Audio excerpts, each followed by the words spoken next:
Yo yo yo, salut les turfeuses, salut les turfeurs, bienvenue pour un nouveau pronostic de Benoît Requin. Ok, place au pronostic du quintet du vendredi 9 février, direction Paris-Vincennes pour le prix Guy Lux et Léon Zitron. 3 attelés, 2700 mètres, 14 partants, réunion 1, course 8, indice de confiance 3 sur 5.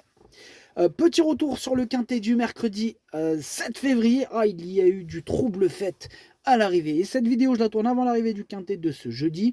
Je reviendrai bien sûr dessus demain. Avant de commencer le pronostic, place à la citation punchline du jour. Elle est de Paolo Coelho. Je la kiffe en plus cette citation. Tu peux l'appliquer dans plein... Enfin, tu peux l'appliquer souvent parce que souvent les gens...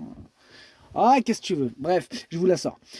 Si vous pensez que l'aventure est dangereuse, essayez la routine, elle est mortelle. Franchement, c'est pas une tuerie cette citation. Voilà, dès qu'il y en a un qui, par exemple, il critique un peu trop vos choix de vie, tu lui sors, tu te contentes juste de lui sortir cette citation, tu le termines. Moi-même, je m'en suis servi aujourd'hui. Franchement, ça me fait toujours plaisir à sortir cette citation punchline là. Si vous pensez que l'aventure est dangereuse, essayez la routine, elle est mortelle. Elle est pas stylée celle-là? Vas-y. On enchaîne, c'est parti, on commence le pronostic et on commence avec le numéro 1, Bahia del Circeo, et on écoute l'entraîneur Vitale Ciotola. Bahia del Circeo a joué de malchance ces derniers temps. Dans le Ellen Johnson, elle a reculé et elle tentait de se rapprocher lorsqu'elle a été gênée à l'entrée du dernier tournant. Auparavant, elle avait fait une faute au début avant de revenir prendre la troisième place. Voilà, sa forme, elle ne fait aucun doute. Elle a juste besoin elle a juste besoin d'une course rythmée pour s'exprimer. Si c'est le cas, elle va terminer dans le quintet. Si c'est le cas, elle va terminer dans le quintet, nous dit Vital Sciotto. Là, en tout cas, moi, ce numéro 1, je ne l'ai pas retenu, c'est un regret. C'est mon deuxième cheval de complément en cas de non partant. Attention, il fait quand même un petit peu peur, ce numéro 1. On passe au numéro 2, Happy Danica, et on écoute Alexis Garando. Dernièrement, Happy Danica se présentait ferrée, principalement pour se maintenir en condition. Ici, elle découvre un engagement idéal face aux seules femelles. Avec les intempéries, elle n'avait pas pu aller décompresser à la campagne et je ne suis pas sûr qu'elle soit aussi bien en cette fin de meeting. Cela dit, elle sera pieds nus et n'a quasiment jamais déçu ainsi. Elle a sa place dans le quintet. C'est clair qu'elle a sa place dans le quintet en mode course. Elle va en faire souffrir plus d'un sur sa route. Happy Danica, attention, attention mon copain. Bref, ce numéro 2 fait partie de mes préférés. Je l'ai mis très haut, je l'ai mis deuxième. On enchaîne avec le numéro 3, c'est Balsamine Fonte. Et on écoute Gabriel Gelormini. Eh bien, Balsamine Fonte reste sur de bonnes prestations, notamment la dernière, début janvier, face à des mâles de qualité comme Hino du Lupin. La course n'a pas été trop rythmée et revenir en dehors n'était pas facile. Ensuite, elle a été éliminée dans le Ellen Johnson, son objectif. Là, elle retrouve les seuls juments. Elle possède un bout très vite. Avec la bonne course, elle peut même s'imposer. Vous entendez, Gabriel? Il a dit elle peut même s'imposer. Vous avez vu la confiance. Bref, ce numéro 3, je suis très confiant aussi avec. Il me fait. Voilà, je l'ai mis troisième, donc il fait partie de mes préférés. J'y crois. On passe au numéro 4, Fiesta du Belver, et on écoute Jérôme Blavette. Fiesta du Belver s'était montrée très forte pour prendre le premier accessible du quintet du 20 décembre. Elle n'a pas confirmé lors de sa sortie suivante. Je suis donc un peu dans le doute, même si je pense qu'elle n'avait pas assez travaillé. L'engagement est favorable, mais le lot est bien composé. Elle a besoin de nous rassurer, mais une place reste à sa portée. Elle sera plus à son affaire à Anguin en mars. Ouais, on peut pas dire qu'elle brille par sa régularité, Fiesta du Belver. En tout cas, voilà, moi je l'ai pas retenue, mais elle est toute seule. Voilà, j'en ai qu'une seule aujourd'hui sur ma liste et c'est elle, sur ma liste des possibles casseurs de tickets repérés. Voilà, donc elle est toute seule sur ma liste. Donc voilà. On passe au numéro 5, Urella, et on écoute Nicolas Bazir. En décembre, Urella s'était montrée fautive à 2 reprises alors qu'elle s'apprêtait à terminer sur le podium. Mais bon, toutes ses dernières performances sont très bonnes. Là, dernièrement, elle a été devancée que par Gamin Jabba et Ian Demi, qui lui rendaient 25 mètres. Jeudi, elle affronte que des femelles. Elle devrait logiquement prendre une part active à l'arrivée. Ouais, on le sent bien confiant, Nicolas, avec son numéro 5. Il y a de quoi en même temps. C'est une première chance, c'est mon préféré, je l'ai installé en tête. On enchaîne avec le numéro 6, Grindelwald, et on écoute Alexandre Abrivard. Grindelwald, il a très bien tenu sa partie dans le prix Ellen Johnson. Il confirmait sa très belle forme actuelle. Voilà, elle a travaillé mardi matin et RAS. Bon, elle doit pas faire d'efforts prématurés par contre, mais bon, dans ce quintet, elle est compétitive pour les accessites derrière Happy Danica. Ouais, compétitive pour les accessites. Je suis d'accord, Alexandre. Moi, je l'ai gardé ce numéro 6, il me plaît bien, mais plutôt en bout de combinaison. On passe au numéro 7, Alicia Bella, et on écoute Antoine Viels. Après avoir fait la saison, Alicia Bella elle a soufflé après sa tentative au montée en début de meeting et elle a pu reprendre de la fraîcheur. Il s'agit quand même d'une petite rentrée. Elle n'est pas à 100%, elle va conserver ses fers. Elle doit affronter les jeunes et elle aura fort à faire dans cette épreuve.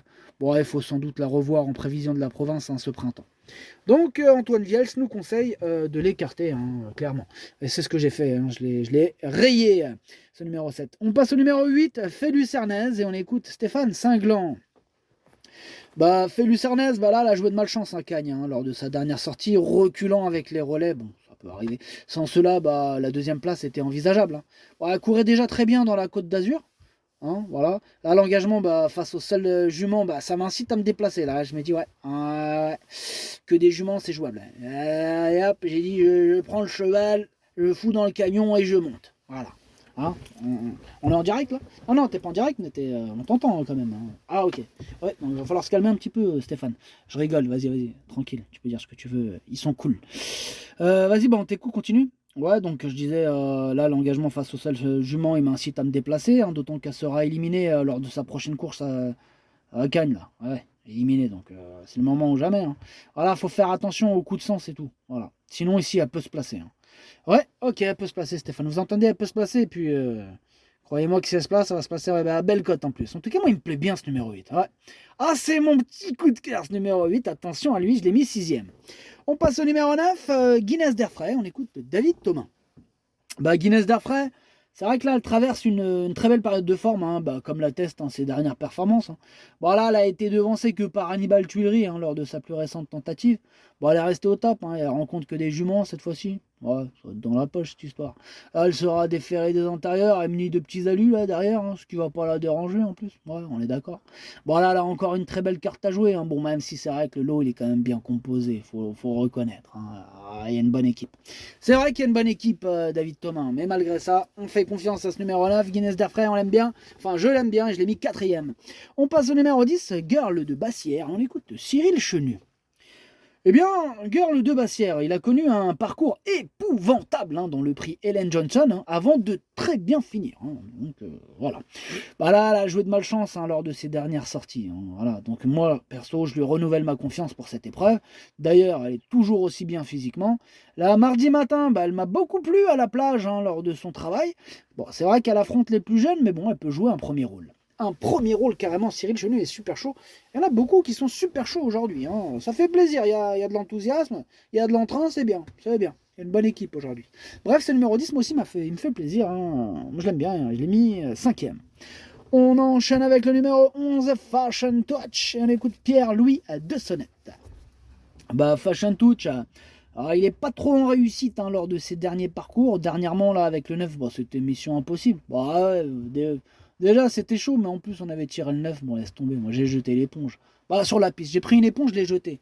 Je me rappelle, le commissaire il a fait « Ah, tu fais quoi là avec ton éponge ?»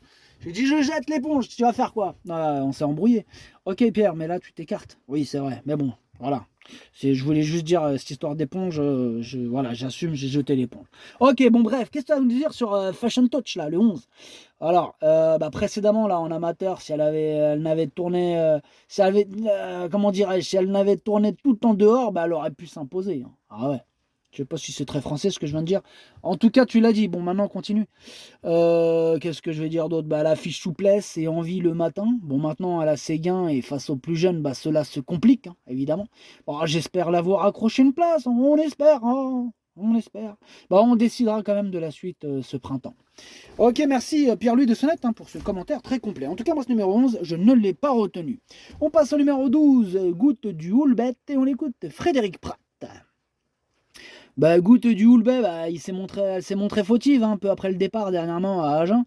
Là, elle découvre des tâches compliquées. C'est n'importe quoi. Elle a pas un bon programme cet hiver, c'est ça le truc là. C'est quoi ce programme ? Franchement, je préfère regarder la télé. Franchement, je te dis la vérité. Quand je vois le programme, je me dis, on va se mettre sur Netflix. Oh, il n'y a que ça à faire.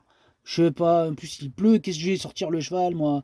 Mais bon, vas-y, on participe, hein, comme on dit. L'important, c'est de participer. Oh là là, Frédéric, t'en as gros sur la patate aujourd'hui. Ouais, bon, excuse-moi. Alors, donc je disais quoi? Je disais, découvre des tâches compliquées, elle a pas un bon programme cet hiver, hein, d'autant qu'elle est plus à l'aise à droite. Voilà, l'engagement, faut reconnaître qu'il reste correct, quoi.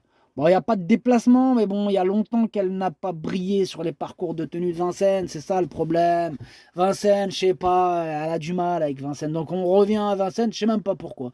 J'aurais mieux fait de m'acheter une barbe à papa, en fait. Ça aurait été mieux. Ouais, mais la foire du trône, c'est pas tout de suite, c'est au mois de mai, je crois. Ouais, bon, c'est pas grave. Bon, là, elle devra quand même bénéficier de circonstances favorables, hein, pour bien faire. Ouais, il va falloir attendre le mois de mai pour les barbes à papa, la foire du trône, Frédéric. En tout cas, moi, ce numéro 12, je l'ai pas retenu. Mais bon, question de feeling, à faire d'impression, faites comme vous voulez.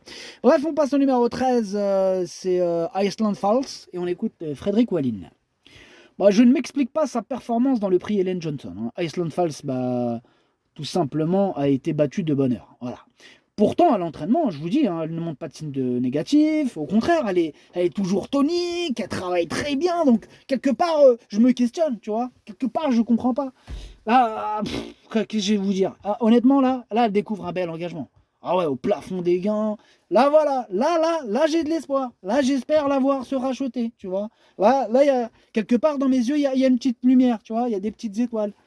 Merci Kevin pour les paillettes. Bref, elle en a les moyens, hein, juger sur le prix de l'île. Elle en a les moyens. Ok, merci Frédéric. Moi, ce numéro 13, il m'embête. Ah, il m'embête. Je ne l'ai pas retenu. C'est mon gros regret. C'est lui, mon cheval de complément. Canon Martin, attention, possible cassage en vue. Et on termine avec le numéro 14, Gold Voice. On n'aura pas les commentaires de l'entraîneur. En même temps, c'est l'autre, Fabrice Soulois. Ah ouais, alors lui, canne à pêche. Je sais pas où elle se l'est foutu la canne. Là, je vois juste l'hameçon dépasser. Mais c'est une télescopique, qu'est-ce que c'est? Je ne sais pas comment il l'a rangé, j'ai pas envie de savoir. Il fait ce qu'il veut de sa canne. Bref, ce numéro 14, du coup, lui je l'ai retenu, mais en bout de combinaison. Le pronostic, ça donne 5, 2, 3, 9, 10, 8, 6, 14. Merci d'avoir suivi cette vidéo. N'hésitez pas à mettre un pouce bleu si la vidéo vous a plu. Pour accéder à tous mes tickets pour la course du Quintet, rendez-vous directement en description de la vidéo. À jouer avec modération. Bonne chance. Chopez-le moi. Ciao.